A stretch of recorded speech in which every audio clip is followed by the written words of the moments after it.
Tragus, and this is Jack. Cleaning your pet's ears is a very important part of their care. So today we're going to demonstrate how to do so. First thing you need is a good ear cleaning solution developed by veterinarians. To clean the ears, I use cotton balls. First thing we're going to go over is the anatomy of the ear canal and the ear. We also have the opening to the ear canal, and you can see Jack has a lot of hair in that ear canal. And then we have the actual long ear canal. This is the ear canal opening. The ear canal is very long and L-shaped in a dog and a cat. There's a long vertical component followed by a short horizontal canal that ends in the eardrum. So the first thing you're going to do, your first step, is to get your ear cleaning solution, and you're going to just do a gentle small squeeze directly into the ear canal. Most pets will tolerate this very well. If they do not, you can alternatively saturate a cotton ball, insert the cotton ball into the ear canal, and massage that way.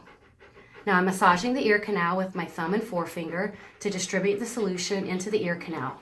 You don't want to use a Q-tip or an ear swab or a cotton swab, because this can actually push further dirt and debris into the ear canal and damage that sensitive ear canal and eardrum. Next, I'm going to use a cotton ball. You're going to place the cotton ball directly into the opening of the ear canal. As long as you still see it, it's not going to hurt your pet and it's not going to get lost. You're going to massage again, bringing up all that solution and dirt and debris onto that cotton ball. You're going to remove the cotton ball, and of course visualize that we've got a little bit of dirt and debris, and you're going to repeat those steps. We're going to repeat those steps until the ear canal becomes clean. Now you can see that the dog ear canal has lots of crevices right at the base of the ear and the ear flap, so you can use a cotton ball and clean all those areas and surfaces. Now, you can also allow your pet to shake after pouring solution into the ear canal. That can also help bring up any dirt and debris.